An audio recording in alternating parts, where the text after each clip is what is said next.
posicionando aí, para a gente terminar a lição 11, né? Eu acho que já são 22 que nós passamos, normalmente divididas sempre em duas partes. E nós estamos essa semana, nesses últimos 15 dias, na lição 11, que é sobre ira e amargura. E agora nós vamos tratar da segunda parte da lição. Mas antes que a gente comece,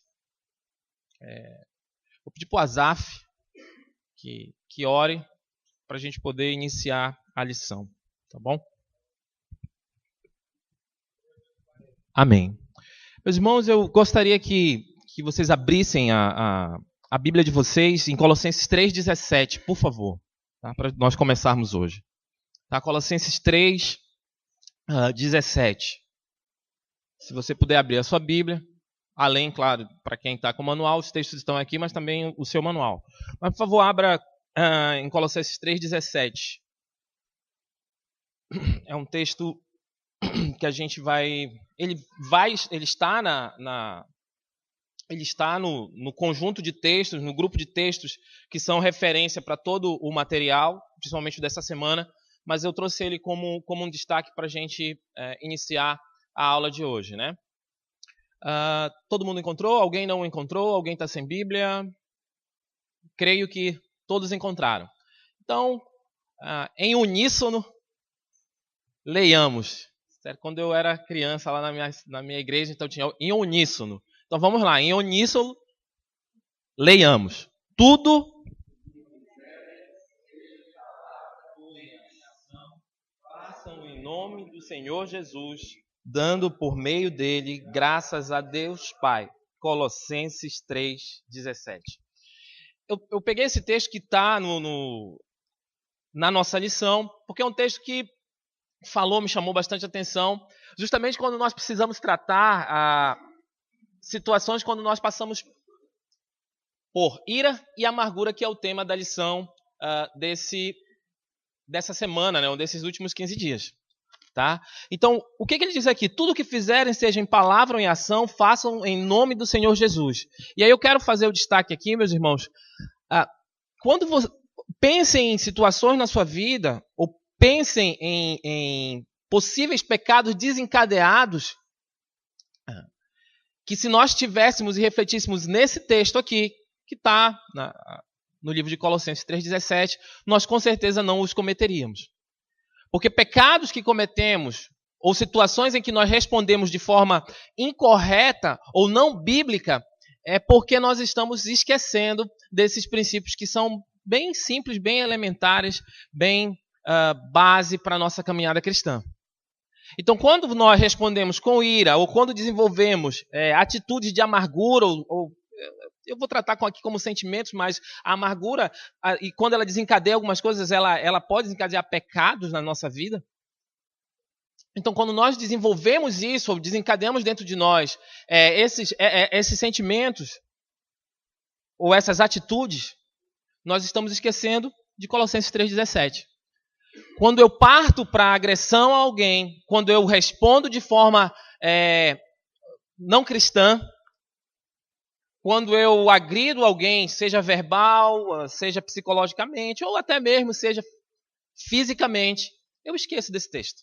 Porque eu não consigo pensar em você agredindo alguém, você desenvolvendo um sentimento de amargura, ou guardando isso dentro do seu coração, ao ponto, inclusive, de desencadear pecado, e você não lembrar de um texto desse. Eu não consigo dar graças a Deus e esbofetear meu irmão. É inconcebível. Não há associação.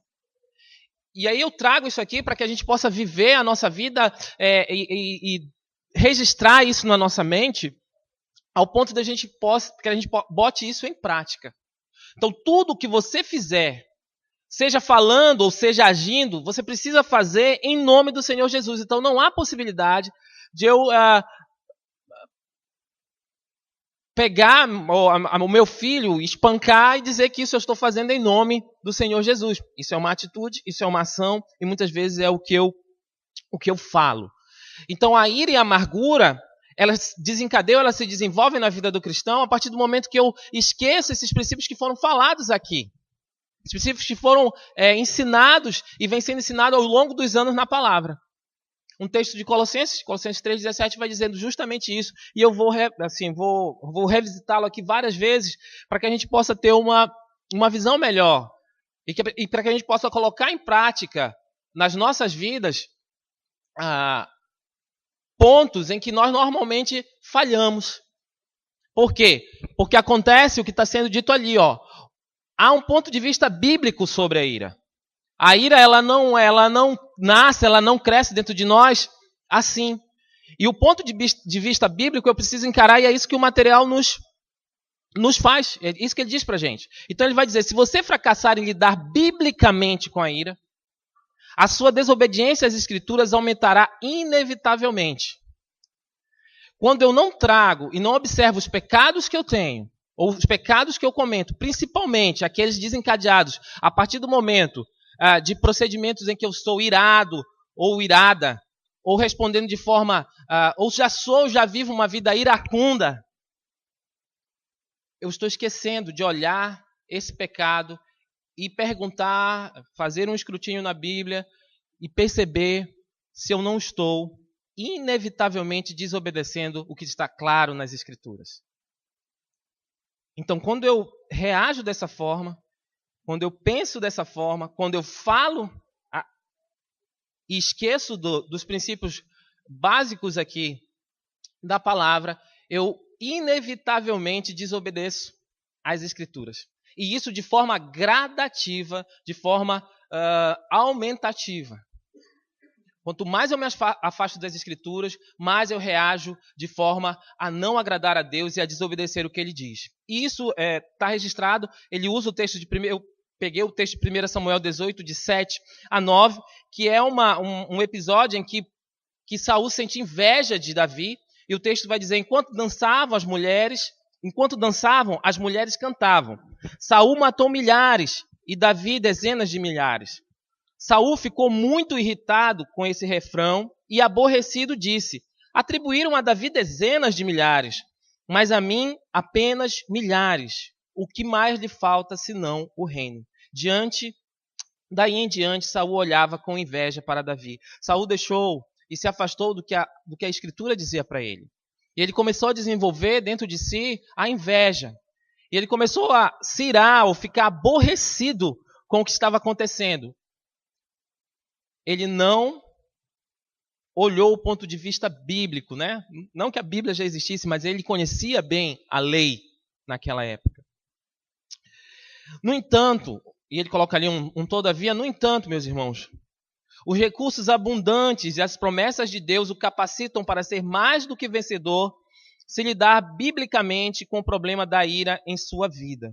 1 João 3,2 vai dizer, e recebemos dele tudo o que pedimos, porque obedecemos aos seus mandamentos e fazemos o que lhe agrada. Meu irmão, se você pedir a Deus para que Ele lhe ajude, biblicamente, a tratar o seu pecado, o seu problema com a ira, eu prefiro o pecado com a ira, porque se você é uma pessoa iracunda, que já acorda com o pé esquerdo, ou com os dois pés esquerdos, não tem isso, né? Acordei com o pé esquerdo hoje, né? Como se isso fosse motivo para você sair chutando todo mundo na sua caminhada ou respondendo de forma não bíblica. De forma que não agrade a Deus, ou que não dê graças a Deus pelo aquilo que você está fazendo. Ele vai dizer, olha, a Bíblia pode te ajudar muito. E se você pedir de forma correta, você com certeza há de receber. É o que ele fala aqui. Mas ele diz, olha, você precisa obedecer aos mandamentos. Então Deus irá acrescentar a você, eu vou colocar aqui capacidade para encarar aquelas situações em que você normalmente não responde como a Bíblia pede para que você responda. O nosso material ele avança e ele vai traçar um paralelo, vai trazer uma diferença. Nós conversamos um pouquinho, estou só dando uma revisada para a gente tocar em diante. Ele vai falar um pouco sobre a ira de Deus e aquelas situações em que algumas vezes nós nos colocamos e justificamos a nossa ira usando a palavra, porque Deus se irou. Então nós usamos uma comparação muito, eu diria até infantil, para o cristão. Tentar se comparar a Deus. E aí eu digo, não, Deus se irou, então eu tenho permissão para me irar, inclusive, para pecar. O que não está de nenhuma forma registrado na palavra. Ainda que as Escrituras descrevam a ira de Deus, como está descrito lá em Números 11:33, e diz o seguinte: mas enquanto a carne ainda estava entre os seus dentes, e antes que ingerissem, a ira do Senhor se acendeu contra o povo, e ele o feriu com uma praga terrível. Ele fala aqui da ira de Deus. Deus se irou com o povo naquele momento, no momento do texto aqui, e ele desferiu sobre eles um castigo. Ele trouxe a eles uma punição pelo que eles estavam fazendo, porque o que eles fizeram despertou a ira de Deus. Só que o que nós falamos aqui no último domingo é que entre nós e Deus há um abismo sem fundo. Deus é santo, que é o que ele vai falar logo em seguida. Ainda que ele se ire, ele permanece santo. E ainda tem mais um detalhe, que é o detalhe crucial entre nós e Deus, é que Deus não peca. E nós somos ainda pecadores. Quando nós desenvolvemos ira, meus irmãos, e usamos a justificativa de que porque Deus se irou, nós acabamos esquecendo de quem Deus é. Deus, ele é santo, ele é isento de pecado. Ele jamais na história, no mundo, ele pode ser comparado a nós. Nós somos ainda pecadores. E por isso que nós precisamos atuar e tratar a ira de forma bíblica. De forma bíblica. Não há outra cura, né? Eu sempre sou meio contra a cura, mas não há outra forma de você, quem sabe, criar, abolir dentro de você alguns costumes que te levam a pecar, se você não buscar em Deus as soluções. E ele vai dizer ainda mais, ele diz que Deus ele é tardio para se irar e ao mesmo tempo misericordioso, gracioso, compassivo, perdoador e cheio de bondade e verdade. O nosso Deus é um Deus misericordioso, é um Deus gracioso, é um Deus compassivo, ele é um Deus perdoador. Eu não coloquei aqui, não está aqui na apostila, mas você pode fazer um destaque lá no Salmo 86:15, ele fala que é um Deus rico em amor. Ele é rico em amor. Então Deus, ele é compassivo, ele é amoroso e ele é justo. E por isso é justificável que ele se ire conosco quando nós fazemos justamente o que vai de encontro ao que ele nos ordenou. De encontro ao que ele nos ordenou. Na 1:3 diz o seguinte: o Senhor é muito paciente, mas o seu poder é imenso. O Senhor não deixará impune o culpado. O seu caminho está no vendaval e na tempestade, e as nuvens são a poeira de seus pés. O Senhor, ele é muito paciente. É isso que ele está colocando aqui. Mas também ele é muito poderoso. Então ele vai... O irmão que preparou aqui o material, ele está dizendo para a gente, olha, não se comparem a Deus para justificar aqueles momentos em que você perde a estribeira, né?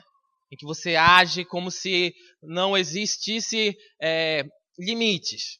Quando você responde de forma atravessada, quando você toma atitudes que ferem. Ele está dizendo aqui, olha, não se comparem, não usem Deus para justificar isso. Vocês não podem se comparar a Deus. Deus é isento de pecado. Deus é santo. Deus é poderoso. E nós não. O favor de Deus dura para a vida inteira, mas a sua ira é só um momento. Salmos 35, pois a sua ira só dura um instante, mas o seu favor dura a vida toda. O choro pode persistir uma noite, mas de manhã irrompe a alegria. Contudo, Salmo 78:38 vai falar, ele foi misericordioso, perdoou-lhe as maldades e não os destruiu. Vez após vez conteve a sua ira sem despertá-la totalmente. Meus irmãos, Deus conteve a sua ira quantas vezes com o povo aqui? Porque se ele despertasse totalmente, eu até anotei aqui, se Deus nos desse o que nós merecemos quando nós agimos como agimos, o que seria de nós? Se ele não fosse o que o texto diz. Se ele não fosse misericordioso. Se a ira dele não se acendesse instantaneamente contra nós. Ele está dizendo, olha, vocês são de uma natureza, Deus é de outra natureza. Não usem a justificativa de que porque Deus pode se irar, você, eu, podemos nos irar também, e inclusive justificando o pecado, que desencadeia quando eu perco as estribeiras. Né? Então, entendendo aqui o que acontece com a ira de Deus e o que acontece quando nós desencadeamos, que vai ser o ponto 3 aqui, a nossa ira. Mas também nós usamos a justificativa da ira de Jesus. Né? Da ira de Jesus. O texto inicial ele vai dizer: Jesus ficou irado diante da hipocrisia e legalismo dos líderes religiosos e ao mesmo tempo entristecido por causa da dureza de seu coração. Apesar de estar irado, ele curou um homem. Está registrado lá em Marcos 3,5, quando Jesus realmente fica irado com o que vai acontecendo naquele cenário. Mas ainda assim, ele age com misericórdia e naquele episódio em que ele se ira, ele vai logo em seguida, está registrado lá em Marcos 3,8, ele vai logo em seguida e cura o homem. Cura um homem que está lá, eu acho que é a mão do homem, né?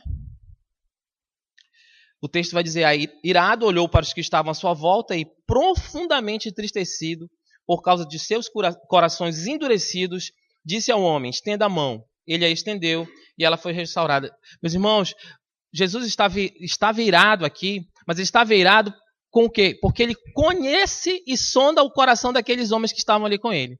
Ele sabe o que ia no coração daqueles homens. O episódio aqui é um episódio sobre... Eles começam a questionar por que Jesus vai fazer aquilo naquele determinado momento.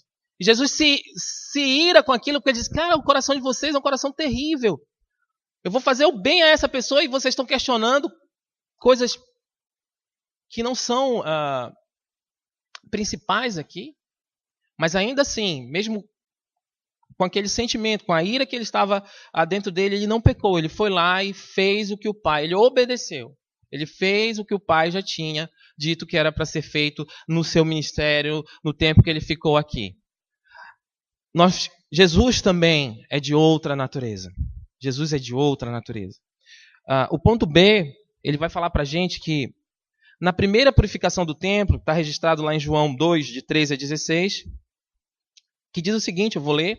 Quando já estava chegando a Páscoa judaica, Jesus subiu a Jerusalém. No pátio do templo, viu alguns vendendo bois, ovelhas e pombas, e outros assentados diante de mesas, trocando dinheiro. Então ele fez um chicote de cordas e expulsou todos do templo, bem como as ovelhas e os bois, espalhou as moedas dos cambistas e virou as suas mesas. Aos que vendiam pombas disse, tirem estas coisas daqui, parem de fazer da casa de meu pai um mercado. Então Jesus ficou irado. Mas o bom do texto aqui nós percebemos é que ele ficou irado, e é o que é colocado lá, por um zelo santo. Ele não se irou ali e fez tudo aquilo simplesmente porque ele naquele dia deu uma topada. Ou porque naquele dia o feijão ficou um pouquinho mais salgado. Não tem nada a ver. Ele está dizendo aqui, olha, estou fazendo isso e vou fazer isso com vocês, porque vocês estão transformando a casa de meu pai no mercado. Ele estava tendo zelo santo. É totalmente diferente de eu usar essa passagem aqui. Não, Jesus tirou. Inclusive ele pegou um chicote e ele tinha uma motivação, ele tinha um porquê aqui, ele tinha uma justificativa. E ele é o nosso Salvador. E ele é o nosso Deus também. Então, o autor aqui ele é muito perspicaz porque ele ele nos lança para a seguinte perspectiva: olha, vocês são diferentes de Deus, vocês são diferentes de Jesus. Não usem essa justificativa para vocês poderem pecar e se irar e viver amargurados. Pula fora desse barco. A Bíblia não vai te dar esse embasamento bíblico para você, ou esse ponto de vista bíblico para você atuar e justificar a sua ira. Pelo contrário, isso aqui tem nos levar à humildade. Saber que nós temos um Deus que é superior a nós, Ele é soberano, Ele é tudo isso que nós falamos aqui, Ele é o quê? Ele é misericordioso, Ele é gracioso, Ele é compassivo, Ele é poderoso. E nós não. E por isso nós precisamos fazer o que é dito no primeiro quadro. Nós precisamos obedecer o que está escrito nas Escrituras. Nós precisamos observar o que está escrito lá no primeiro texto que foi colocado. Lembra que eu vou revisitá-lo sempre? Lá em Colossenses 3,17. Será que tudo que você está fazendo dando graças a Deus, aquilo reflete a graça de Deus na sua vida? Ou você, se olhar para o texto te pegar no momento que tu está cometendo aquilo, você vai se sentir extremamente envergonhado? Essa é a reflexão que o manual de autoconfrontação tem que trazer à minha vida. Eu, quando faço isso aqui, tenho comentado com os irmãos, é um material primoroso. Porque ele vai fazendo ajuste nas nossas vidas, e se a gente começar a observar isso aqui e viver, porque não adianta também só ouvir e não praticar, certo? Com certeza a nossa vida, nós poderíamos ter evitado muitos problemas nela. Há um outro episódio também, que é em João 2,17, que ele vai, e em seguida, ele respondeu as perguntas de líderes religiosos. Igualmente, não está registrado nas Escrituras que Jesus ficou irado na segunda purificação do templo. Naquela ocasião, após purificar o templo, ele curou um doente e respondeu às questões dos líderes religiosos, como está registrado lá em Mateus 21, de 14 a 16, e também Marcos 11, de 17 a 18. Meus irmãos, a observação aqui é a seguinte: a ira que Jesus teve, a reflexão aqui é essa. Ela não mudou o objetivo para o qual ele estava aqui na terra. Ela não mudou, ele não justificou aquilo, não. Eu vou mudar todo o meu foco, porque esses caras estão me tirando a paciência e eu vou sair aqui pecando. Não, ele não faz isso. Ele continua focado no que o Pai tinha dito para ele fazer. É o que deve acontecer conosco. É isso que nós precisamos pedir a Deus. Que Ele nos dê capacidade para quando nós estivermos diante dessas situações, nós tivermos uma estratégia. Nós conversamos aqui na última semana, ele coloca aqui que nós preparamos várias estratégias para várias coisas, várias listas, mas em compensação nós não nos esquecemos de, nessas situações, ter um manualzinho ali em que eu possa me debruçar, me lembrar. Nós normalmente não pensamos nisso. E isso deveria ser o que vem antes de tudo. Se você, ou se eu, ou se qualquer um aqui, tem atitudes de ira e justifica isso, se baseando nesses textos, você está cometendo um grande erro. E essa aqui, meus irmãos, é um campo muito delicado, principalmente quando nós vivemos em comunidades cristãs, por incrível que pareça. Por incrível que pareça. Sabe por quê? Porque as pessoas algumas vezes justificam a ira delas com esses textos para decidir as coisas na igreja. Né? Em sessões um pouco mais acaloradas, né? Em que os irmãos às vezes perdem um pouco o senso do que aquilo é um culto. De que aquilo é um culto. Então, aqui é um ponto que a gente... nós temos que... Jesus pegou um chicote, e aí a gente vai pegar o chicote aqui, ele vai tratar um pouco disso mais lá na frente, e vai sentar o chicote nos irmãos, e não vai ter essa não, e põe do lado um, do lado do outro, e nós vamos fazer guerra. Não tem nada a ver com zelo santo. Não tem nada a ver com o que está escrito e descrito aqui. Mas sabe com o que tem a ver esse tipo de postura? Com o nosso pecado, com a nossa falta de humildade, com a nossa falta de busca a Deus, com a nossa falta de obediência. É sobre isso que o irmão está tratando aqui.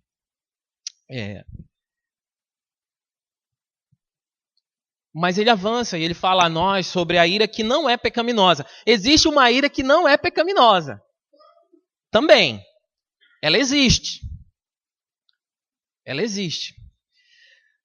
Mas eu destaquei ali, botei em negrito, não está aparecendo tanto, mas é ali, olha, tá vendo? Ó?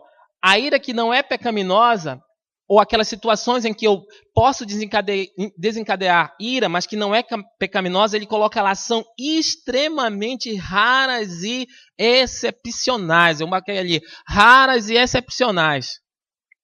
É exceção, não é a regra. É exceção quando a ira não é pecaminosa. Então, em regra, quando eu desenvolvo atitudes de ira, quase sempre elas me levam a pecar. Mas ele diz que há situações raras e excepcionais em que as Escrituras registram a ira de uma pessoa fiel, olha só, de uma pessoa fiel a Deus, sem que esta seja acompanhada de pecado. Então ele olha para a palavra, ele percebe que a atitude daquela pessoa era uma pessoa fiel a Deus, e aí ele diz, olha, nesse caso aí, excepcional, essa ira que foi desencadeada, ela não é pecaminosa. O texto de Êxodo 16:20 vai dizer o seguinte: todavia, alguns deles não deram atenção a Moisés e guardaram um pouco até a manhã seguinte. Mas aquilo criou o bicho e começou a cheirar mal. Por isso Moisés irou-se contra eles. O episódio aqui, meus irmãos, é um episódio de desobediência real, desobediência a uma ordem expressa de Deus. E eles foram lá e fizeram totalmente o contrário. E aí Moisés fica irado. É uma ira justificada. Por quê? Porque eles desobedeceram uma ordem direta de Deus. E aí ele diz, olha, nesse caso, que é um caso raro, um caso excepcional, a ira deles é justificada. Ou a ira deles aqui não, mas a ira de Moisés, né? Há um segundo texto que eu destaquei aqui no meu material, que vocês também podem destacar, que é o texto de 1 Samuel 11:6. Quando Saul ouviu isso, o Espírito de Deus apoderou-se dele e ele ficou furioso, ele ficou chateado. Esse é um episódio, meus irmãos, em que, numa situação de guerra lá, os outros, ou os inimigos naquela situação, eles furam os olhos de alguns irmãos, de alguns judeus daquela época lá, judeus. E aí o que acontece? Isso desperta ira em Saul. É uma ira justificada. Aquela atitude foi uma atitude terrível, que está registrada lá em 1 Samuel 11:16. 1 Samuel também 20:34 diz o seguinte: Jonatas levantou-se da mesa muito irado, naquele segundo dia da festa da lua nova, e ele não comeu, pois estava triste, porque seu pai havia humilhado Davi. Situação que a gente conhece, que é a situação em que Saul começa a desencadear uma perseguição direta a um amigo de Davi, a um amigo de Jonas, que era Davi. E ele fica irado com aquilo. Por quê? Porque havia todo um propósito e havia uma história já escrita por Davi na vida do povo de Deus, na vida de Israel aqui. E aí, quando Saul começa a desencadear essa série de perseguições a Davi, Jonatas fica irado, fica furioso com aquela situação. São momentos raros e excepcionais, quando a ira que é desenvolvida, ela não gera pecado, ok? Ela não gera pecado.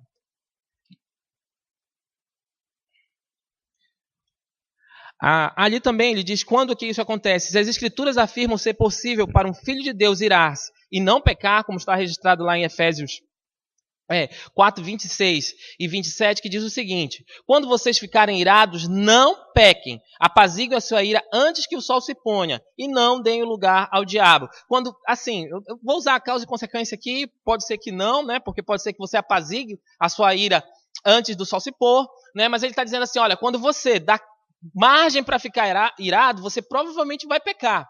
E você vai pecar por quê? Porque você está dando oportunidade ao cramulhão, ao diabo. Então diz, olha, se você se irar, apaziga a tua ira, e não deixa que ela fique, ele coloca aqui, muito tempo com você. Porque quando você deixa a sua ira ficar muito tempo com você, você provavelmente vai dar oportunidade para Satanás.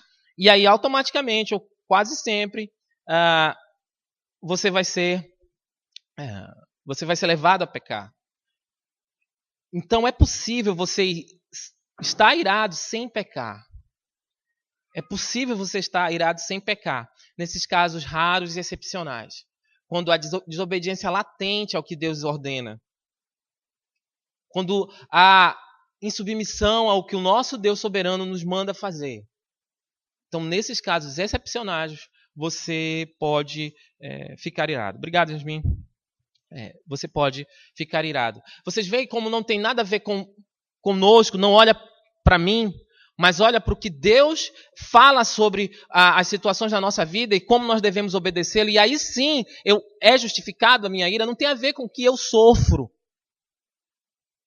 Mas tem que haver naquelas situações em que eu sofro por conta do que Deus diz que é para ser feito e quando eu, muitas vezes, passo por situação de desobediência latente ao que é colocado diante de você. Meus irmãos, você pode se irar, mas ele vai dizer para vocês quando? Nessas situações que estão descritas aqui. Quando o meu zelo ou quando a observação do que está expressamente descrito na palavra é deixado de lado. Não é acatado. Então aí eu posso desenvolver essas situações de ira. E na letra C ele vai dizer, para ficar irado e não pecar, você deve obedecer a palavra sem nenhuma exceção. 2 Timóteo 3, 16 a 17, vai falar o seguinte, toda a escritura é inspirada por Deus e útil para o ensino, para a repreensão, para a correção, para a instrução na justiça, para que um homem de Deus seja apto e plenamente preparado para toda a boa obra. Então, a palavra é a régua, né? Ou a palavra é a regra para nós. É ela que vai balizar nessas situações. E eu consigo não me irar e não pecar quando eu obedeço a palavra. Então, ele está dizendo, olha, você, para ficar irado e não pecar, tá vendo? Você deve obedecer a palavra sem nenhuma exceção. E seguir integralmente o que Deus nos diz. E o que o nosso Senhor Jesus Cristo também. E isso tem dois textos aqui que estão registrados, que é 1 Pedro 1 a 14 e também 1 Pedro 2, de 21 a 22. Nas duas situações ele vai dizer, olha, Deus é santo.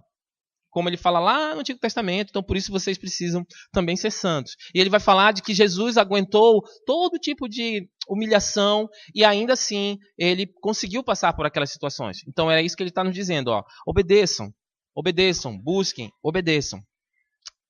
Mas aí o texto continua, a nossa aula continua, e ela agora vai falar de uma outra ira, que é a ira pecaminosa. É quando eu me iro e peco.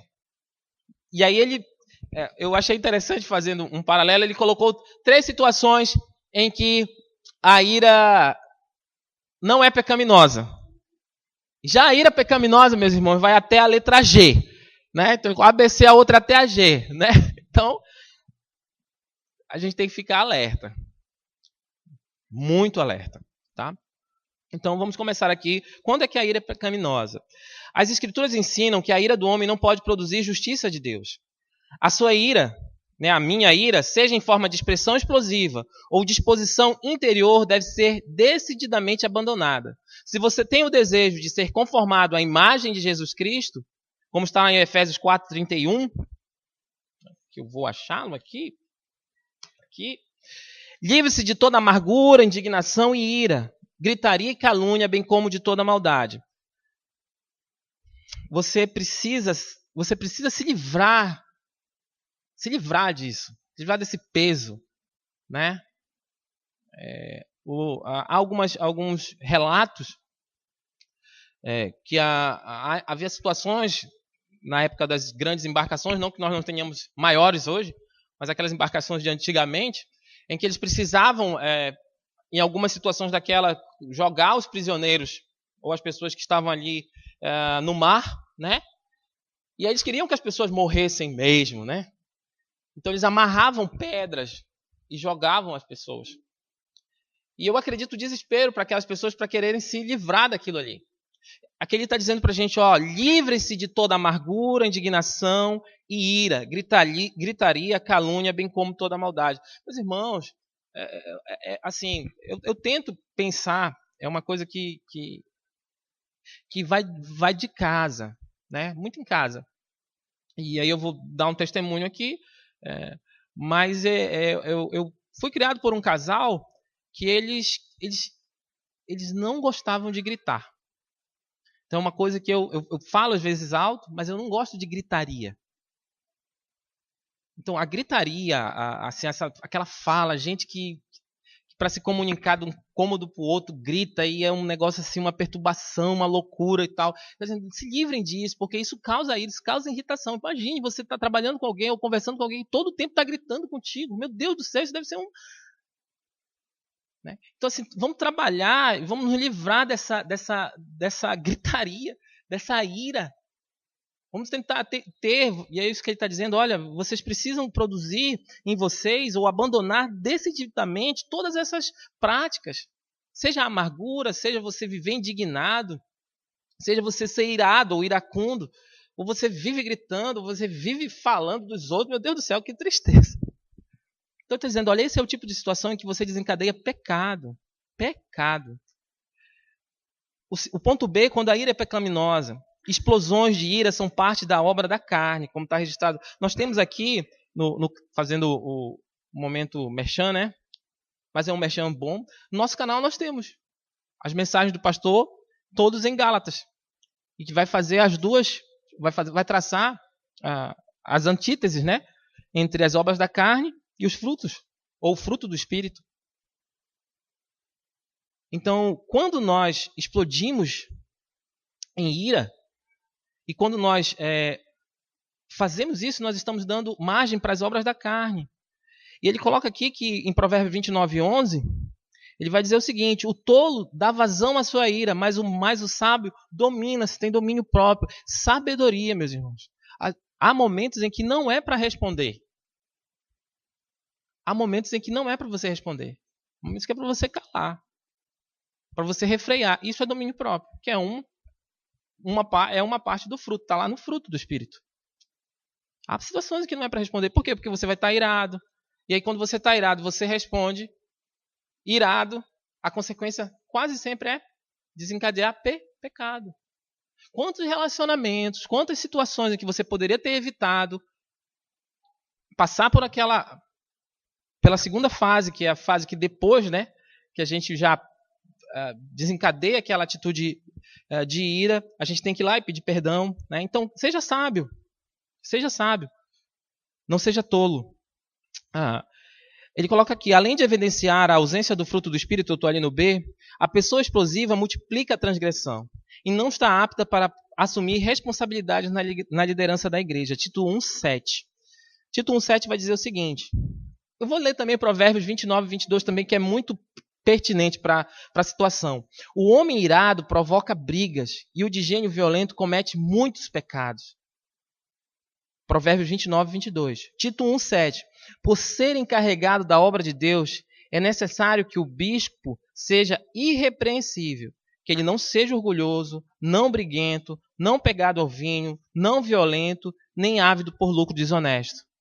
Isso aqui são características para o bispo. São características para aquele que ensina, para aquele que dirige os irmãos na igreja. Imagine você ter um professor que te ensina a ser irado, a brigar, a viver uma vida de porfia todo o tempo. Então é pertinente, meus irmãos, nós observarmos o que a palavra está dizendo de forma clara a nós. Quando você desenvolve explosão, quando você trata a sua vida de forma a não observar o que está claro na palavra, você normalmente desencadeia essas situações de pecado. Com frequência, a ira é um prelúdio para pecados mais graves. Está aliada a estes. É devastadora. Está associada tanto a contendas como a estultícia. Quantas vezes nós observamos relatos de pessoas que começaram a ficar iradas e pecados terríveis foram desencadeados a partir daí?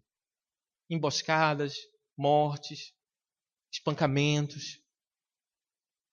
separação. Por quê? Porque a pessoa não observou que a ira, ela é um prelúdio para um pecado maior. Ela é um prelúdio para um pecado maior. Está dizendo, olha, observem, sejam perspicazes, não sejam tolos. A ira dirigida a outros é condenada pelo Senhor, como está lá em Mateus 5:22. E mostra uma falta de amor bíblico, como também está descrito em 1 Coríntios 13, 4 a 5.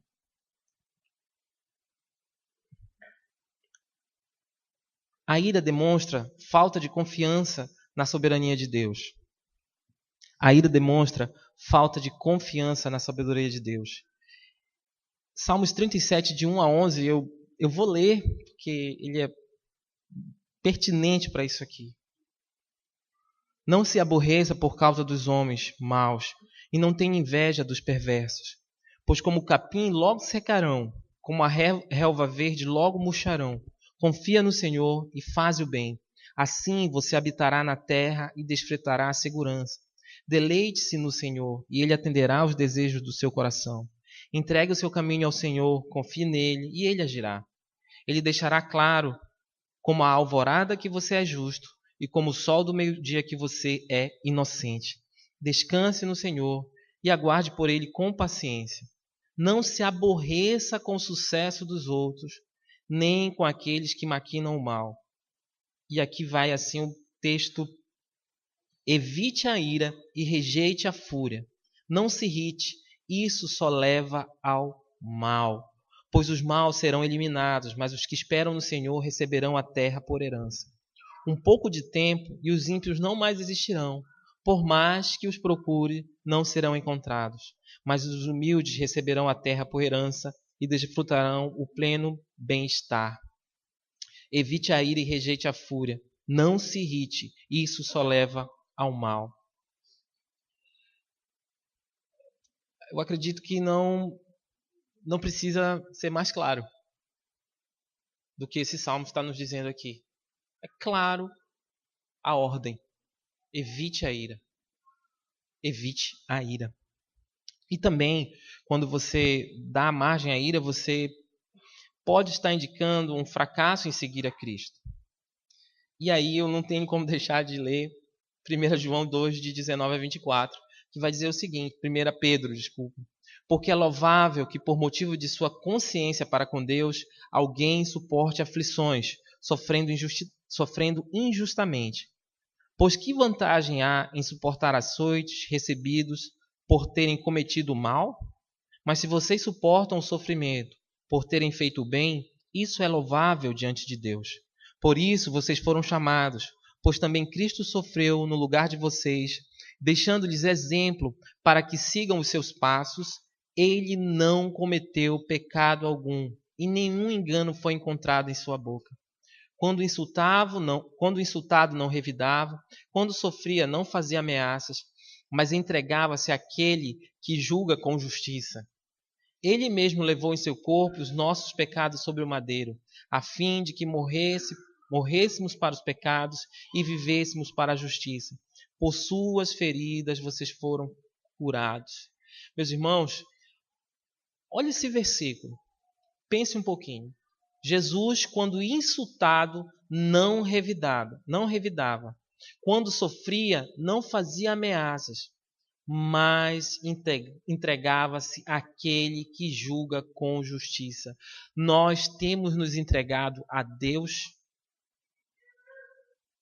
sabendo que Deus julga com justiça? Ou nós temos nos entregado a nós mesmos e julgando as coisas da forma que nós acreditamos que devem ser julgadas? Esse é um texto bem claro. Jesus, ele não se entregava a ele se entregava àquele, ao Pai, a Deus. Quando ele passou por terríveis injustiças, por terríveis sofrimentos, ele não se entregou a ele, mas ele se entregou a quem... E ele E ele é Deus, o Deus encarnado. Sofreu tudo, E quando ele passava por essas situações, ele se entregava a Deus. Como eu disse no início, e como foi colocado no primeiro slide do texto, que é a primeira parte aqui, quando nós não observamos os princípios bíblicos ou o ponto de vista bíblico sobre determinados pecados, nós normalmente acabamos caindo nesses pecados. Será que eu tenho observado do ponto de vista bíblico as minhas atitudes desenfreadas de ira? Sobre qualquer coisa. Você se ira quando você, sei lá, quando o cara dá uma buzinada mais alta para você no trânsito. Aquilo ali já foi motivo para você, para acabar com o meu dia, né? Não, hoje o meu dia acabou. E aí, a partir dali, você começa a desencadear. Quando, na verdade, o que eu deveria fazer? Deveria entregar tudo na mão daquele que julga com justiça. Tudo na mão daquele que julga com justiça. Vou só tomar um pouquinho de água.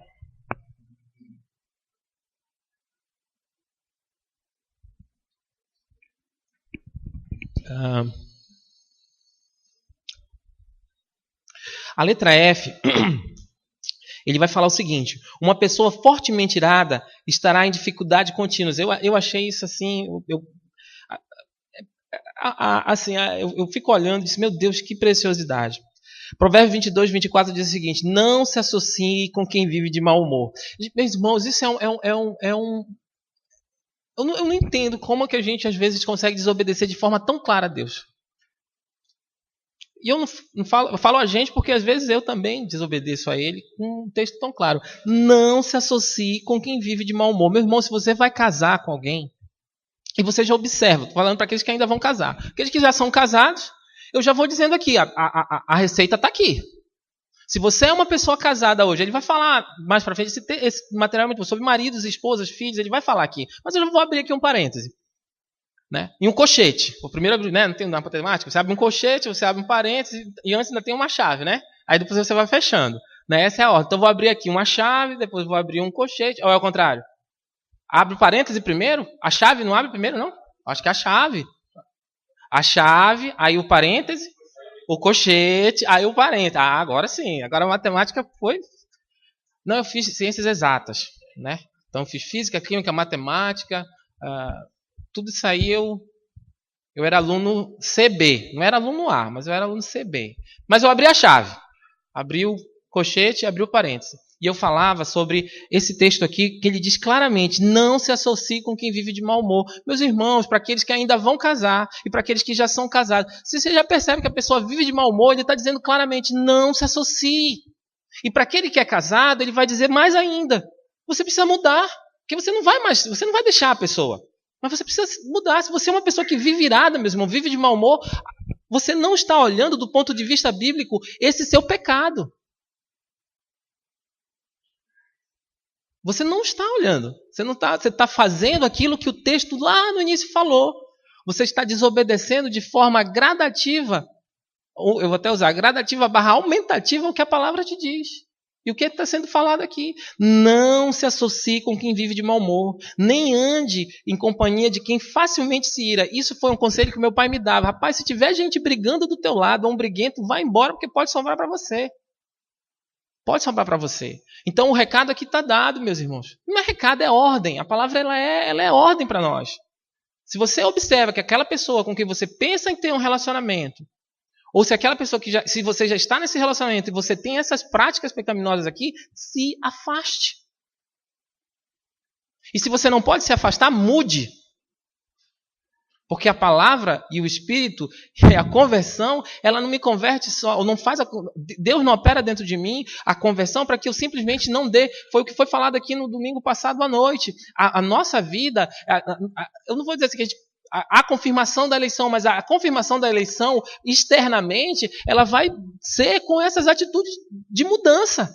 Eu começo a olhar para a vida vamos pegar aqui um exemplo do irmão, eu começo a olhar para a vida do irmão Enofre e percebo que ela dá dicas de que ali há uma conversão verdadeira. Não tem como, meus irmãos. Eu professar, falar e não viver. É isso que ele está dizendo aqui. Então, se eu já estou num relacionamento e tenho esse pecado pendurado aí, né? Eu preciso me livrar dele. Se eu sou uma pessoa que vivo irada, vivo de mau humor, Jesus não te alegra, não, meu irmão? A salvação não é motivo para você glorificar Deus todo dia, pelo menos? E aqui, para quem ainda tem, né, ainda pode, não se associe com uma pessoa que vive de mau humor. E aí ele termina, há uma consequência. Do contrário, você acabará imitando essa conduta e cairá em armadilha mortal.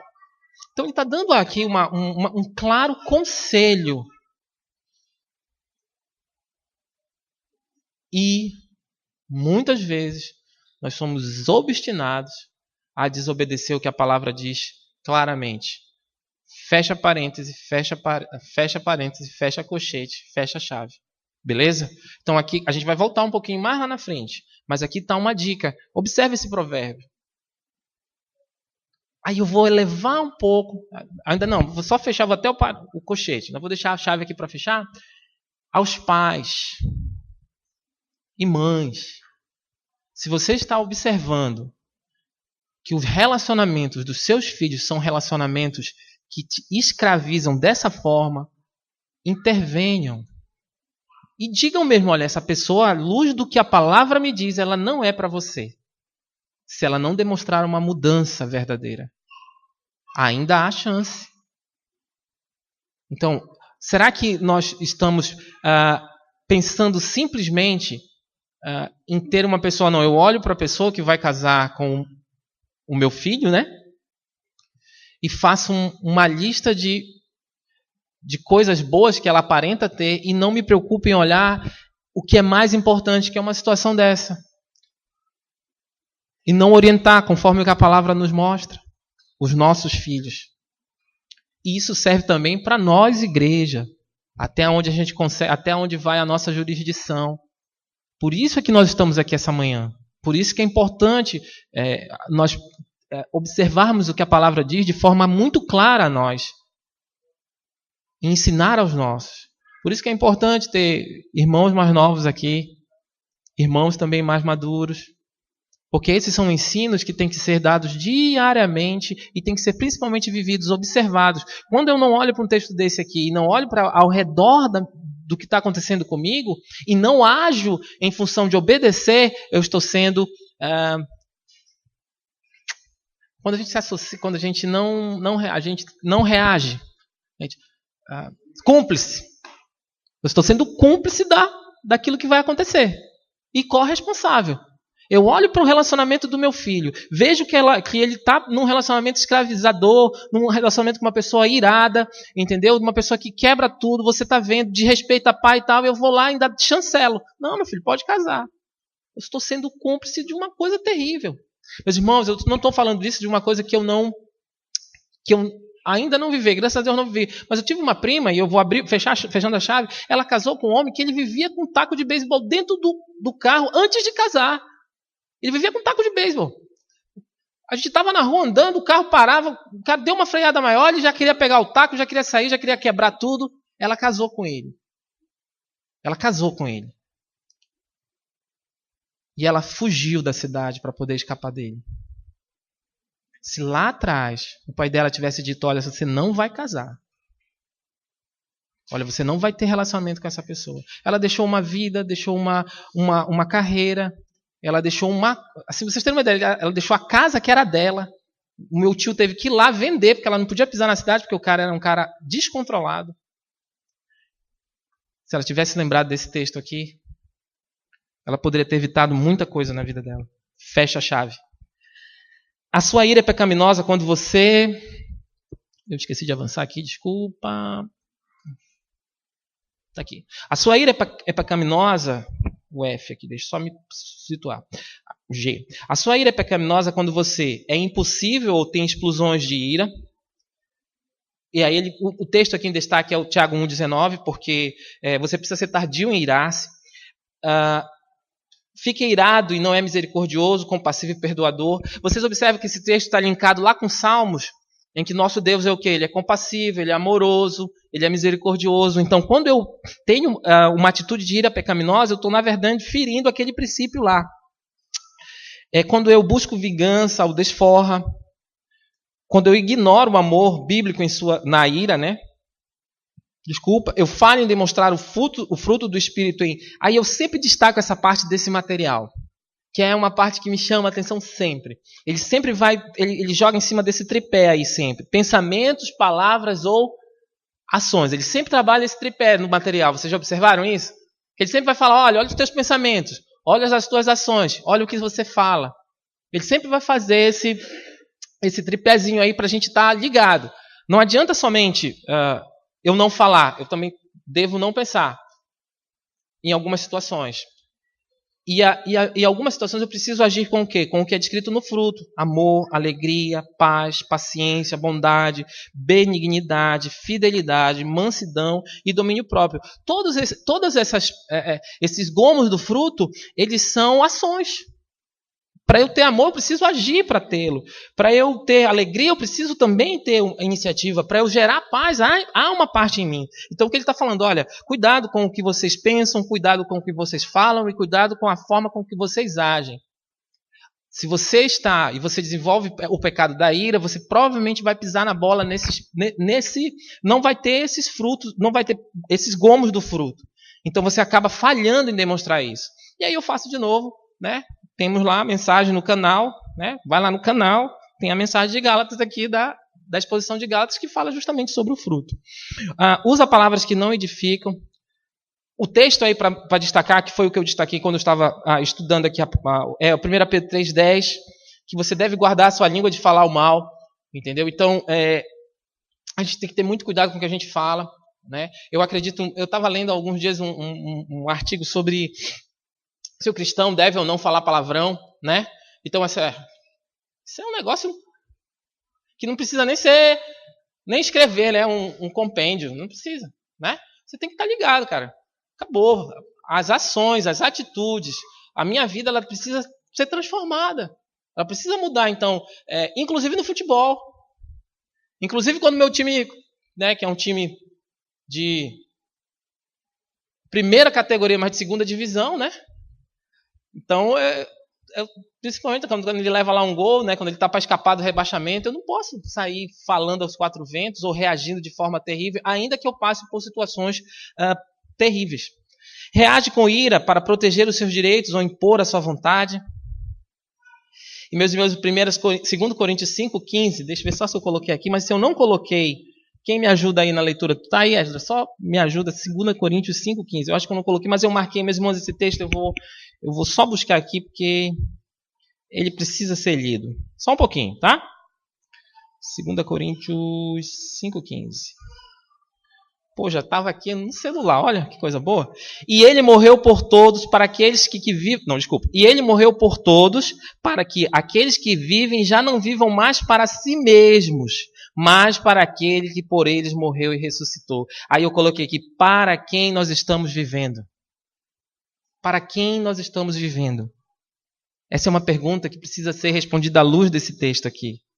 Eu não vivo mais para mim, mas eu vivo para aquele que me proporcionou ter um concerto com Deus, para aquele que me justificou. 2 Coríntios 5,15 vai dizer isso. Para quem nós estamos vivendo? Será que nós estamos vivendo para Cristo? Para aquele que nos justificou e nos levou, e nos fez esse concerto entre nós e Deus? Ou nós estamos vivendo para o nosso ventre, né? Para o nosso umbigo, para nós mesmos? E aí eu vivo para mim mesmo, e aí eu posso desencadear todo tipo de atitude de ira, porque eu tenho que me satisfazer. Eu tenho que proteger o meu direito. E porque eu tenho que proteger o meu direito, eu posso machucar o Kaique. Um irmão tão bom, um irmão tão legal, eu vou machucar o Kaique. E não é machucar fisicamente, às vezes machucar com uma palavra, né?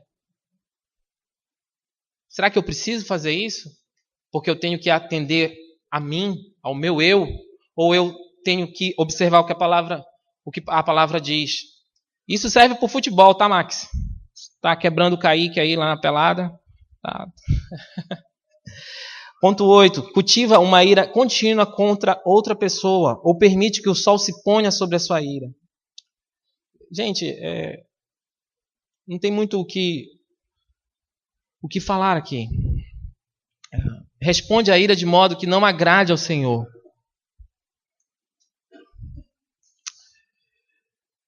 Responde à ira de modo que não agrade ao Senhor e não honra ao seu nome. Aí entra Colossenses 3,17. Foi o que nós falamos lá no início. Ele entra bem aqui, ó. Responde à ira de modo que não agrade ao Senhor.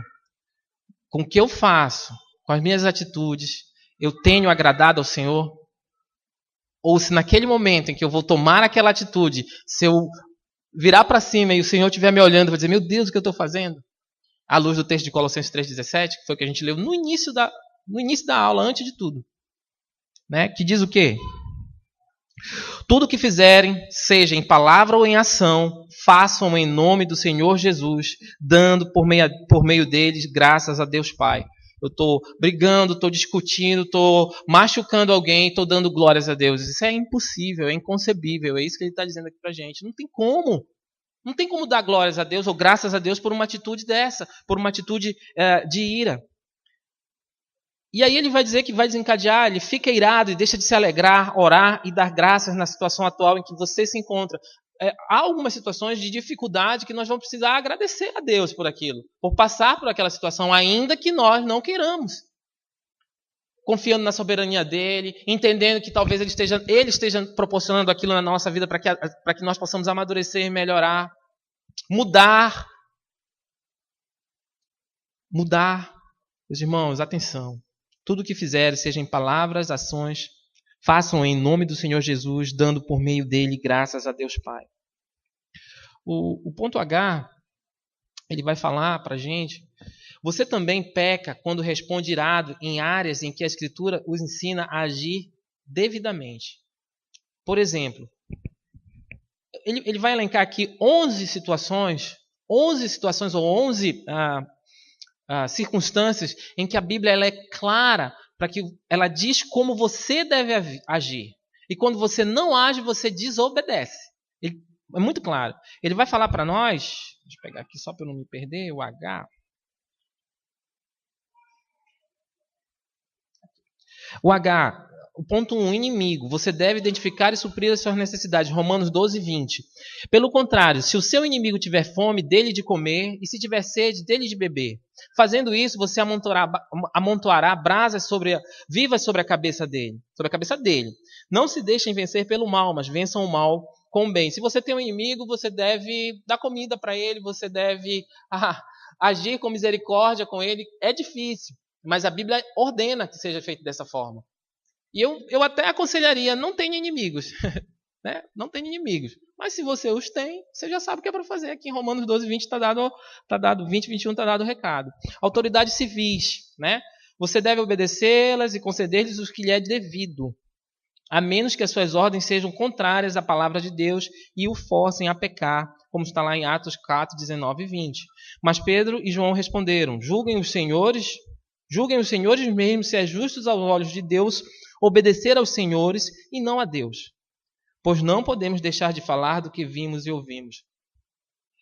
Precisamos respeitar as autoridades civis constituídas, quando elas não nos forçarem a fazer o que Deus não aprova. O que Deus não aprova. E nos forcem a pecar. Né? Então, o guarda de trânsito lá, você precisa atender ao apito dele. Né? Ele apitar, pare. Né? Não fique irado, nem chateado, porque não sei o que. Não, você precisa obedecer. E aí a gente vai... São as autoridades, são aquelas autoridades que foram constituídas por Deus sobre nós, inclusive. Uma autoridade injusta, você deve se submeter, a não ser que isso leve a desobedecer a Escritura, já está dito aqui. O texto que está destacado aqui é o texto de Gênesis 39, 7 e 9, que é o episódio de José com a mulher de Potifar. Ela era uma autoridade, ela era a dona da casa, ela queria que ele pecasse. E ele desobedeceu. Ele foi embora. Então é isso que ele está dizendo aqui para a gente. Ó, se for para você desobedecer às Escrituras, não obedeça à pessoa que está mandando você desobedecer à Escritura. Circunstâncias de sua vida. Você deve confiar em Deus e estar contente. Meus irmãos, tem vários textos aqui, mas eu fiquei pensando, quando eu estava estudando um pouco aqui sobre essas circunstâncias da vida, que são os casos do cotidiano. Né? Há um irmão entre nós que ele faz toda vez um trabalho de purificação na antessala do inferno, que é o Detran. Né? Então ele é um local que a gente tem que estar lá. Né? E nem por isso ele senta, pega a senha e tem que esperar. E nem por isso ele vai sair quebrando tudo lá, ele vai se cirando com a pessoa, aí ele já acorda, né? Meu Deus, hoje eu vou no Detran, pronto. Ele não fala com a mulher, não toma... Não tem nada, são circunstâncias da vida.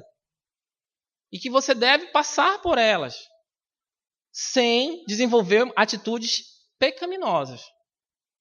Pecaminosas. Como? Às vezes a indolência de um servidor, né? Tem gente que você chega lá na repartição e a pessoa está jogando paciência, ela nem olha para o seu rosto e ela continua lá jogando paciência, aí você não precisa se virar, você pode chamar, por favor, me atenda. Você não precisa pegar teu sapato e jogar na cabeça da pessoa e sair chutando. Não precisa. Então é isso que ele está dizendo. Há circunstâncias da vida que você vai precisar olhar para a ira que vai desencadear pecado na sua vida, de forma a responder como Deus te manda responder. Se aquela sua atitude vai dar graças a Ele ou não. Se aquela sua palavra vai dar graças a Ele ou não. Aí você para, pensa e age, sim ou não. Então eu vou agir dessa forma. Mas só quando eu estou próximo às Escrituras eu as obedeço. Quando eu estou muito distante, normalmente a minha tendência é não obedecê-las. Aí vem, a gente já teve uma lição aqui sobre provações e tentações. Né? Então, as provações que muitas vezes vêm à nossa vida, elas são dadas a Deus por Deus, para que nós possamos vir a amadurecer, a crescer, a depender mais dele, a perceber a soberania dele na nossa vida, a entender que fé, ela não é só fé para você mover uma montanha, ou a fé que você tem para você estudar e quem sabe passar no vestibular, não é essa fé, mas é a fé que entende que o que Jesus fez é suficiente para me tornar justificado diante de Deus. É isso que ele está falando aqui. Então, a provação ela pode vir na vida do cristão. Situações de tratamento injusto, né, em que você olha aquela situação, você vê que há injustiça ali, e até onde você pode agir, você agiu, mas a partir dali você não consegue mais, então você vai, infelizmente, ter que passar por aquela situação e conter a sua ira. E conter a sua ira para que você não peque. Né? Então, situações de injustiça também vêm muito sobre nós. Irmãos em Cristo que caem em pecado. Ele é muito sábio quando ele fala sobre isso. Por quê? Porque ele chama a nós, cristãos e irmãos, a tratar aqueles outros irmãos com mansidão e não com ira. Porque, na verdade, acaba, quem sabe, afastando mais aquele irmão ou levando para mais distante. Então, ele está dizendo, não adianta, a pessoa caiu em pecado, tá? Vamos lá, vamos caminhar em mansidão. Não adianta você reagir com ira naquela situação. E, meus irmãos, olha, eu não estou dizendo aqui que agora a gente vai passar a mão no pecado do irmão. Não tem nada a ver com isso. A gente vai olhar à luz da palavra aquele pecado, vai trazer o irmão aqueles passos que são necessários, disciplina, arrependimento, tratamento e o último passo, restauração. O irmão de novo conosco. Vocês entendem aqui? Que é totalmente diferente de quando eu observo uma situação dessa, eu já saio... Eu não vou usar essa palavra, que o pessoal lá do Rio que gosta muito, mas eu já saio banindo o irmão. Né? Já saiu, não é esse o princípio aqui. Não é o princípio. E aí, meus irmãos, ele vai falar de paz para os filhos. Você deve obedecer seu pai, né? Você precisa obedecer seu pai e não responder com ira, muitas vezes a uma ordem, mas seja obediente, filho. Seja obediente ao seu pai. É isso que ele está falando aqui. Por quê? Porque o meu pai ainda é a autoridade sobre a minha vida, né? Em algumas situações. Então eu não devo ficar irado com ele, nem responder de forma revoltada. Quantas vezes isso não acontece? Vamos lá. Filhos, pais, né? Para os pais agora, você não deve provocar a ira, mas instruir na disciplina e na demonstração do Senhor. Então, às vezes a gente provoca, eu, pai, tenho que ter muito cuidado para não estar provocando a ira no meu filho, né? Eu tenho que ter muito cuidado com isso, para que a minha atitude não seja uma atitude que acabe levando meu filho a pecar. Né? Isso é muito, a gente tem que ter muita atenção mesmo. Maridos e esposas, lembra que eu estava lá na minha chave, no meu colchete, no meu parênteses, maridos e esposas devem ser submissos uns aos outros, perseverar no amor bíblico de um para com outros. Aqui, meus irmãos, é no relacionamento, nos nossos relacionamentos, na segunda ao sábado, que o domingo nós, graças a Deus, estamos por aqui, mas na segunda ao sábado, é aqui que é chamado a você desenvolver e aumentar gradativamente o seu ponto de vista bíblico sobre a ira no seu relacionamento homem-mulher. Né? E isso foi uma coisa, mesmo, quando eu estava estudando, isso tocou muito em mim. Por quê? Porque às vezes nós, maridos, e nós, assim, as esposas, né, nós desenvolvemos atitudes que fustigam o nosso cônjuge a ponto de você levá-lo a ficar irado e pecar. A gente vai cutucando e vai dificultando às vezes. Puxa vida, será que é preciso isso?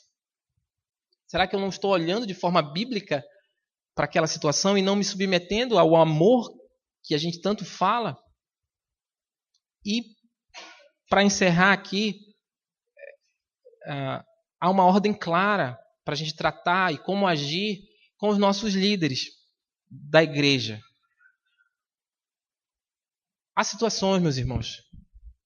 A Bíblia ela é muito clara com relação a isso. Deus é muito, assim, Ele é soberano e Ele sabe de todas as coisas. Nós conversávamos no presbitério essa semana agora sobre várias situações, e aí veio esse texto de Hebreus 13:17, que é o seguinte: obedeçam aos seus líderes e submetam-se à autoridade deles. Eles cuidam de vocês como quem deve prestar contas. Hebreus 13:17. Obedeçam-lhes para que o trabalho deles seja uma alegria e não um peso, pois isso não seria proveitoso para vocês. Ele está falando do rebanho e dos irmãos que lideram o rebanho. Ele está dizendo o seguinte: olha, você precisa submeter à autoridade desses irmãos. E às vezes a autoridade desses irmãos e do pastor vai chegar a nós com aquilo que nós muitas vezes não vamos querer ouvir. E ele está dizendo aqui claramente: quando os líderes de vocês falarem alguma coisa que vocês não queiram ouvir, mas que é necessário, submetam-se. Não desencadeiem ira. Porque aqui o tema é a ira. Não fiquem irados com isso.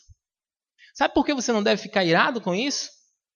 Porque, se for claro, um homem segundo o que é colocado lá em Timóteo, em Tito, né? Alguém que esteja liderando você. Sabe por quê? Porque essas pessoas elas vão prestar conta diante de Deus. É a segunda parte do versículo. Eles cuidam de vocês como quem... ele diz assim, como quem deve prestar contas. Como quem deve prestar contas. Então, se a liderança aqui chegar com você e não observar alguma atitude, alguma situação que a palavra diz claramente que nós devemos observar, Deus vai nos cobrar. E seja em todas as áreas, né? Todas aquelas situações em que você tem liderança bíblica. Liderança bíblica. Então, se nós, irmãos que lideram em várias áreas, viermos a, quem sabe um dia, fazer observações na sua vida que você não vai gostar de ouvir, submeta a palavra, perceba se o que está sendo dito é verdade e eu preciso mudar, obedeça. Agradecendo a Deus por isso, que é o final, né? O final do versículo diz o quê? Obedeçam-lhe para que o trabalho deles seja uma alegria e não um peso, pois isso não seria proveitoso para você. A consequência é para você. Quando você escuta quem te admoesta, em amor, você se submete àquilo. A pessoa fez aquilo porque ela sabe que ela vai prestar conta se ela não te chamar a atenção. Talvez naquele ponto onde você esteja tropeçando. E você obedece, você observa, você muda, para que aquela pessoa também não se puxa, mas meu trabalho está tão pesado, eu falo com esse irmão, o irmão não muda, não modifica, puxa vida, e eu vou insistir, eu vou continuar falando. E ele vai dizer, olha, tudo isso que ele está falando é para melhor, é para o bem de vocês. É para o bem de vocês. Seria o último ponto em que a Bíblia mostra claramente situações em que você, se não olhar o ponto de vista bíblico sobre a ira, você desenvolveria a ira e você deve reagir como a palavra coloca aqui para a gente. Meus irmãos, a palavra ela é completa. E aí vem o final aqui dessa parte, a ira e o homem interior. O seu coração se revela no homem interior por meio de seus pensamentos, palavras e ações. Está vendo o tripé aí de novo? Lucas 6,45 vai dizer o seguinte: o homem bom tira coisas boas de bom tesouro que está em seu coração. E o homem mau tira coisas maus do mal que está em seu coração. Porque sua boca fala do que está cheio o seu coração. Isso é um texto conhecido, já revisitado várias vezes. Então, o nosso coração, que é o intelecto, ou que está em nós, né, ele vai refletir as palavras, as ações e os pensamentos que nós temos. De modo que a ira pecaminosa mostra que você tem vivido para agradar a si mesmo. Nós já estamos falando da ira pecaminosa, e ele está dizendo para a gente, olha, quando eu olho para o homem interior e reajo com ira pecaminosa, é porque eu não estou cheio do que é para eu estar. Que ele coloca aqui em Lucas. No meu coração, eu não estou guardando um tesouro bom. Eu estou guardando um tesouro mau. Então as minhas ações, as minhas palavras e os meus pensamentos são maus. E eu estou querendo agradar de novo ao meu ventre, agradar a mim mesmo. Letra B. Quem é tardio para se irar é grande entendimento. Eu gostei desse provérbio. Né? O provérbio 14:29. O homem paciente dá prova de grande entendimento, mas o precipitado revela insensatez. É melhor que o herói de guerra. 16:32. Melhor é o homem paciente do que o guerreiro. Mais vale controlar o seu espírito do que conquistar uma cidade. Mais vale controlar o seu espírito do que conquistar uma cidade. É capaz de apaziguar contendas e é obediente. Então, a ideia aqui é quem é tardio em irar, em se irar, né? Para se irar. É grande entendimento. Ele entendeu bem o que está sendo colocado. Ele entendeu bem o que a palavra deu ordem para a gente. Então ele tem entendimento de que ele precisa ser tardio em irar. E aí eu vou usar uma associação que é muito fácil, né, no nosso dia a dia. Você não deve ser o quê? Pavio curto. Né? Pavio curto. Aquela pessoa aqui, já viu pavio curto? Né? Todo mundo sabe o que é pavio, né? Sim ou não? Sim. Então, o pavio ele está ligado em quem? Normalmente. Pessoal da polícia aí. O pavio ele está ligado normalmente a um explosivo, né? A um explosivo. Então, quanto mais curto o pavio, mais rápido o explosivo vai detonar. Então, aqui a ideia é essa. Você precisa ser tardio em se irar, porque isso demonstra que você tem entendimento do que a palavra coloca para você. Né? E há situações, meus irmãos, que não é nem pavio. O irmão já é nitroglicerina. Que é pior ainda. Né? Não, nitroglicerina não é pior ainda? Só balançar já detona tudo. O irmão não precisa nem ter... Aí tem o outro ainda. Não, eu não tenho nem pavio. Deus do céu, imagine você conviver e viver com uma pessoa que não tem nem pavio. No bom assim, né? Que ele é nitroglicerina. Uma gota balançou, acaba com tudo. Deus do céu, meus irmãos. E é isso que ele está dizendo. Ó, você precisa ser tardio em irar-se. A letra C vai reafirmar isso. Vai dizer, o sábio desvia a ira e a reprime. A letra D vai falar com frequência o fracasso em lidar biblicamente com a própria ira revela-se quando você julga os outros pelo mesmo pecado. E ele continua na letra E. Quem fica logo irado evidencia ser um estulto. Aí eu fiquei, estulto. E aí eu fui lá no Aurélio, o Aurélio diz que estulto é nécio, inepto, não está apto. Está dizendo, olha, você é nécio. Você é uma pessoa que não busca entendimento. Por quê? Porque você se ira facilmente, você explode facilmente, você responde de forma... Puxa vida, meus irmãos, que coisa boa é a palavra de Deus, porque ela vai nos moldando. O ponto da 180, eu vou passar por ele aqui, que são as conclusões sobre a ira. Por que eu vou passar? Porque ele vai tecendo, ele vai amarrando desde lá do início até o final aqui. E ele vai falar, é possível. Que são as conclusões sobre a ira. A gente vai fechar a ira aqui e aí já a gente finaliza a amargura. Mas ele vai dizer pra gente, olha, é possível ficar irado e não pecar. Nós escutamos isso. Lembra?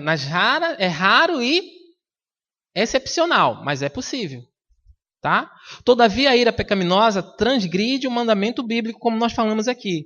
Não condiz com o caráter de Cristo, caracteriza-se por explosões e com frequência persiste no futuro.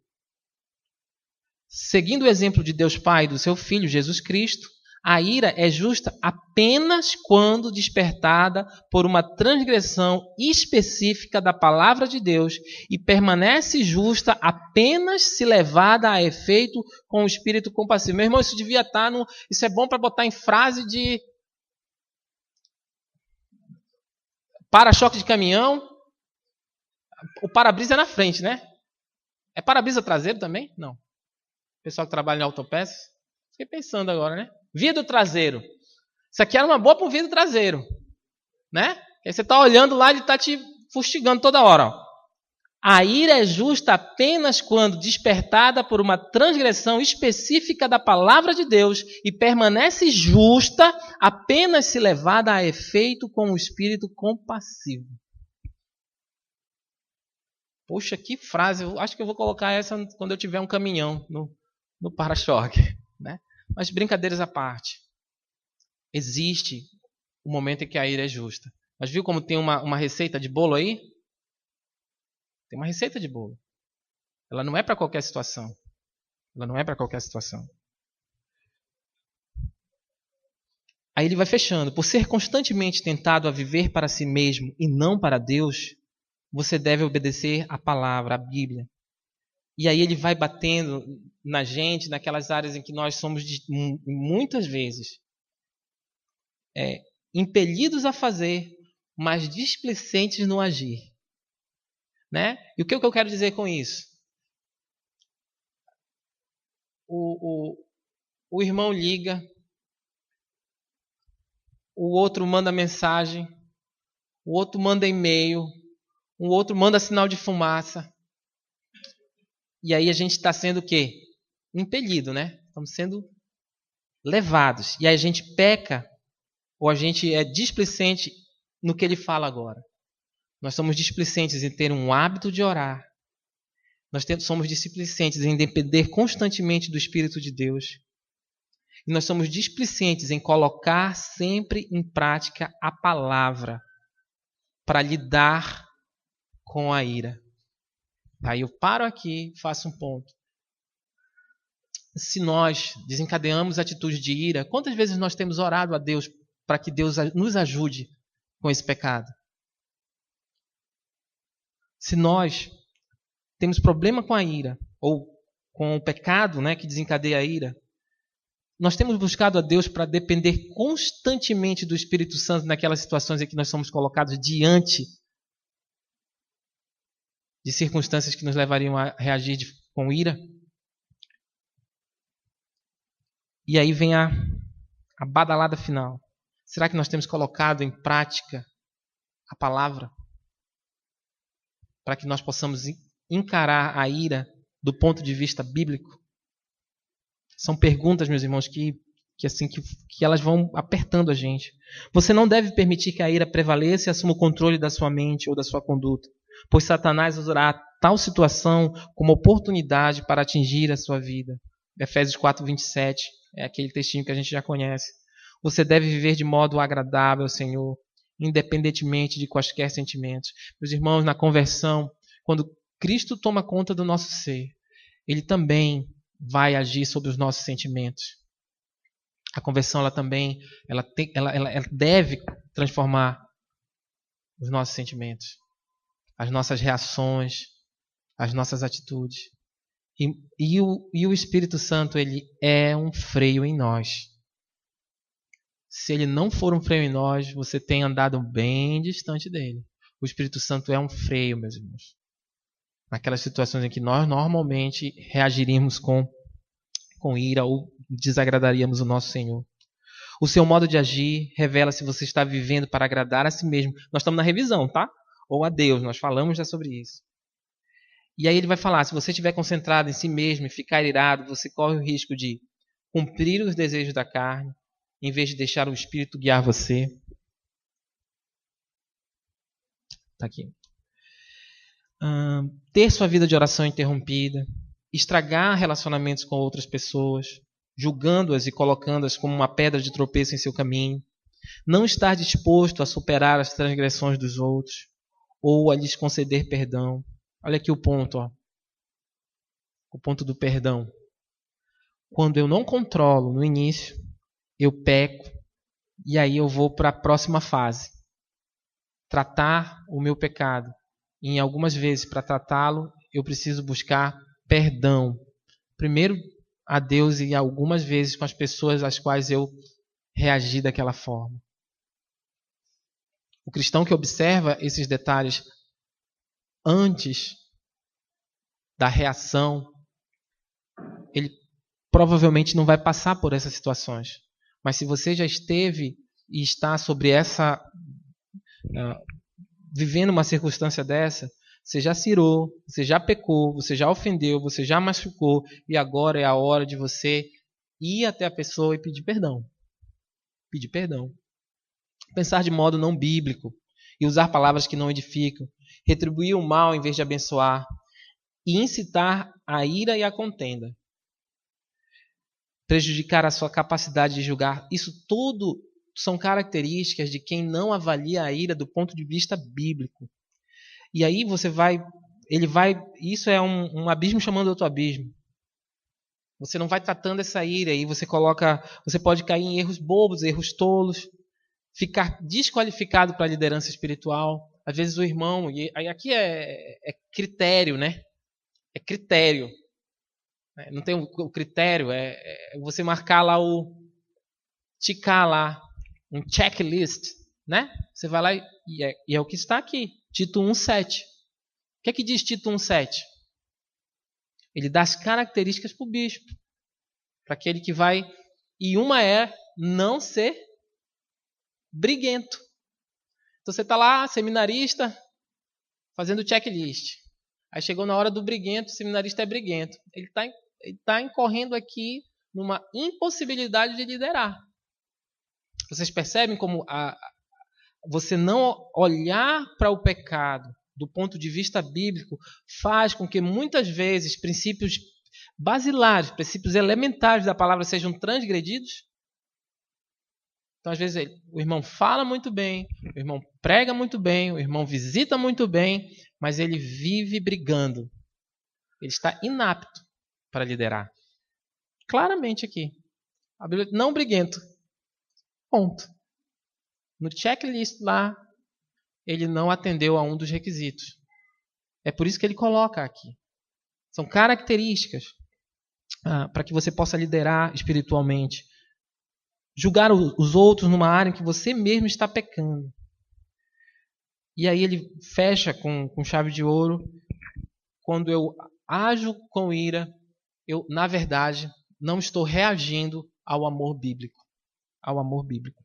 Irmãos, para finalizar, nós vamos falar sobre amargura. Temos ainda 20 minutinhos, eu acredito que dá para a gente vencer. Tá? Então nós vencemos a ira, né? Passamos sobre a ira, e agora nós vamos fechar com a amargura é menor. É menor. Ponto de vista bíblico sobre a amargura. A amargura impede o seu crescimento espiritual. Só um pouquinho.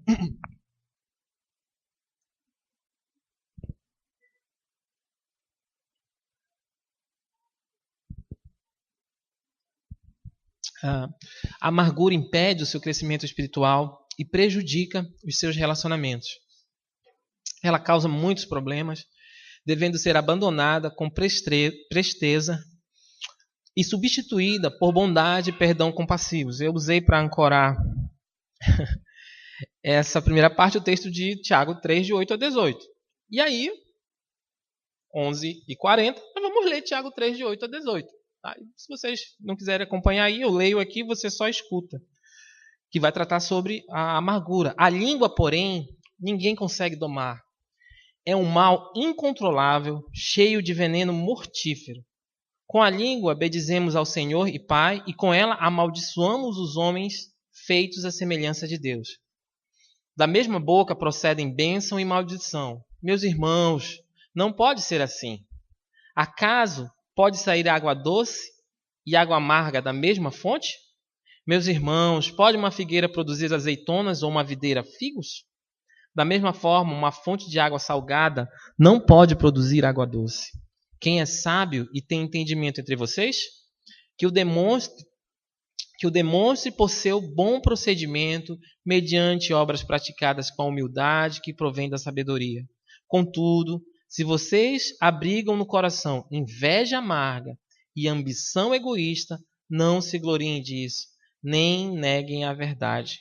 Esse tipo de sabedoria, ele coloca entre aspas, não vem do céu, mas é terrena, não é espiritual e é demoníaca. Pois onde há inveja e ambição egoísta, aí há confusão e toda espécie de males. Mas a sabedoria que vem do alto é antes de tudo pura, depois pacífica, amável, compreensiva, cheia de misericórdia e bons frutos, imparcial e sincera. O fruto da justiça semeia-se em paz para os pacificadores. Meus irmãos, texto maravilhoso. Ele faz um destaque no verso 11, para que você não fique com amargura, com inveja, com cobiça no coração. Ele vai dizer para a gente, olha, eu até botei ali em destaque vermelho ali, ó. A amargura, ela impede o meu crescimento espiritual e ela prejudica os meus relacionamentos. Ela impede o meu crescimento e ela prejudica os meus relacionamentos. Quando nós desenvolvemos dentro de nós a amargura. E aí eu falei que daria para a gente vencer, porque ele vem com os textos aqui muito bons contra a palavra amargo. Né? Contra a palavra amargo.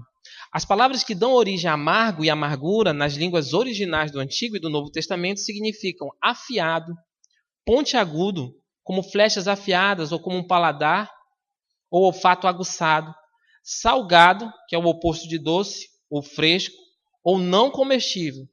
Lá em Isaías, eu separei Isaías 5:20 e Tiago 3:11 que diz o seguinte: ai dos que chamam ao mal bem e ao bem mal, que fazem das trevas e da luz trevas, que fazem das trevas luz e da luz trevas, do amargo doce e do doce amargo.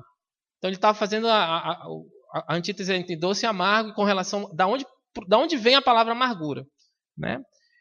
Rebelde, como está lá em Jeremias 5:23, ou rebeldia, como está em Provérbios 17:11. O homem mau só pende para a rebeldia. Por isso um oficial impiedoso será enviado contra ele. Mas esse povo tem coração obstinado e rebelde. Eles se afastaram e foram embora. Ele está dizendo, olha, a palavra amargura, ela parte dessa mesma raiz aí. Rebeldia, ela parte da raiz de uma pessoa afiada, uma pessoa uma coisa que não é comestível, que é ruim. Tinha um remédio, antigamente, que eu achava ele muito ruim, chamava Comel. Alguém tomou Comel na sua vida para febre? Era muito ruim. Quando minha mãe dizia assim, você tem que tomar Comel, ele era amargo, era ruim na boca. É isso que ele está dizendo. Olha, você que transforma mal em bem, a luz em trevas, você guarda isso dentro de você, isso é ruim, isso faz mal, isso é prejudicial. E a mesma raiz é descontente, desobediente, é fel. Alguém já comeu fel? Alguém? Ninguém? Nem um peixe assim? Ó, ali atrás tem 2 ali que já experimentaram fel. Vocês não têm noção do cuidado quando alguém está cuidando do peixe para não estourar a bolsinha do fel. Quando eu era mais novo, que podia comer quelônios, você quando você trata aquele animal, você trata ele com todo cuidado, porque ele é assado inteiro. Quando você vai quebrar o casco para tirar, você quebra com todo cuidado, para não estourar aquela bolsinha ali que vai tornar a carne intragável assim. É o fel. É isso que ele está dizendo. A palavra aqui é aquela que estraga o negócio. Ela deixa toda aquela comida maravilhosa ruim. Maravilhosa ruim. Esse é o fel. Isso é a amargura. Transforma tudo em coisas ruins. Tá bom? A amargura também, meus irmãos, ela constitui-se de falta de arrependimento e associa-se com guardar uma ira rancorosa contra alguém que errou. Eu vou só pedir que você destaque, mas o texto de Gênesis 37 a 41 é o episódio em que Esaú e Jacó, Esaú rouba lá a bênção de Jacó, e aí ele começa a desencadear uma amargura pelo irmão. E aí vocês sabem o que acontece na história. Então aquela atitude, aquele sentimento, aquele pecado que ele foi guardando, fez com que ele perseguisse o irmão, ele ficasse muito tempo sem se falar. Por quê? Porque ele deixou aquilo brotar dentro dele. Ele guardou uma ira rancorosa do irmão dele. E isso pode ser também uma coisa que você supõe, às vezes nem aconteceu, mas você supõe e fica guardando. Você fica guardando aquilo, Que é o que acontece também aqui no texto de 1 Samuel. Que há um sequestro dos filhos e das esposas, e aí eles começam a guardar um rancor dos outros irmãos. A fala dos malfeitores, isso também pode causar ou associar um arrependimento, como está lá descrito em Romanos 3, de 10 a 18. Deixa eu só achar aqui. Romanos 3, 10 a 18. Livre-se, esse é um texto bom. Livre-se de toda amargura, indignação e ira. Desculpa. Como está escrito, não há nenhum justo, nenhum sequer, não há ninguém que entenda, ninguém que busque a Deus. Todos se desviaram, tornaram-se juntamente inúteis. Não há ninguém que faça o bem, não há nenhum sequer. Suas gargantas são um túmulo aberto, com suas línguas enganam. Veneno de serpente está em seus lábios, suas bocas estão cheias de maldição e amargura. Seus pés são ágeis para derramar sangue. Ruína e desgraça marcam os seus caminhos e não conhecem o caminho da paz. Aos seus olhos é inútil temer a Deus. Ele está dizendo, olha, essa é a fala dos malfeitores. Quem é mal, a boca está cheia de maldição e amargura. A maldade, aqueles que fazem o mal, a atitude deles é essa aí. Efésios 4:31 vai falar sobre o quê? Sobre cólera. O que é a cólera, meu irmão? É uma disposição firme para paixões pecaminosas, sobre a ira, a calúnia, a malícia. E Efésios 4:31, a gente já falou aqui, é o versículo da gritaria. Tá? Aquele que a gente conversou ainda agora sobre a gritaria. Então, aquelas pessoas que reagem com cólera, que vivem gritando, que guardam isso dentro de si, e isso vai fazendo mal. E aí ele vai... alguns são explosivos, outros guardam aquilo. Então ele está dizendo aqui, olha, quando você quando você começa a nutrir esses sentimentos dentro de você, há um sinal, um indicativo muito grande de que você não está se arrependendo dos seus pecados, tá certo? E que você está dentro de você está constituindo uma falta de arrependimento. Porque você pecou, você guardou aquilo e você não abandonou. Então é um ponto aqui que precisa ser bem tratado. Tá? Já partindo para o final, a amargura a amargura resulta de uma vida voltada para agradar a si mesmo.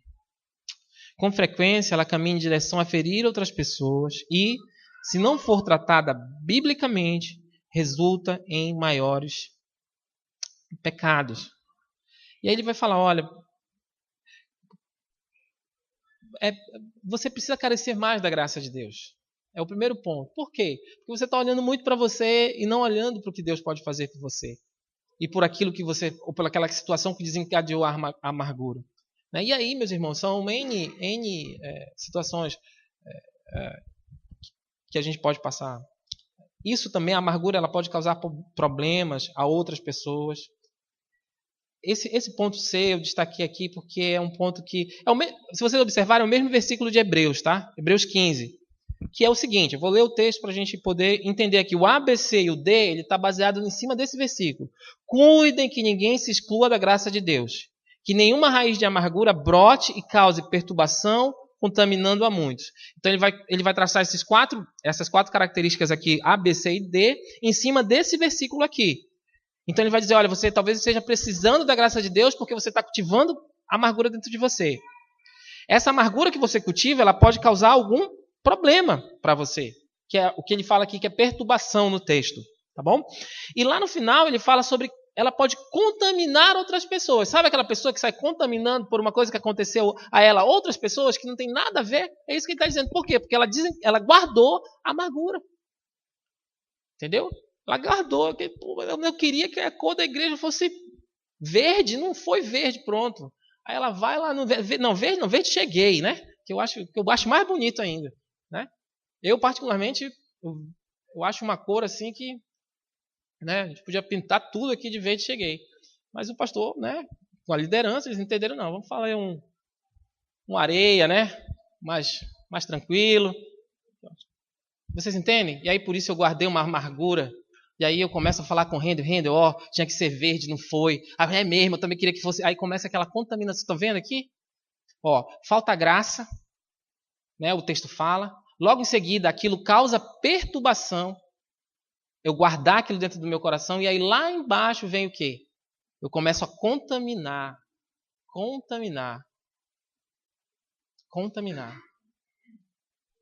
Amargura.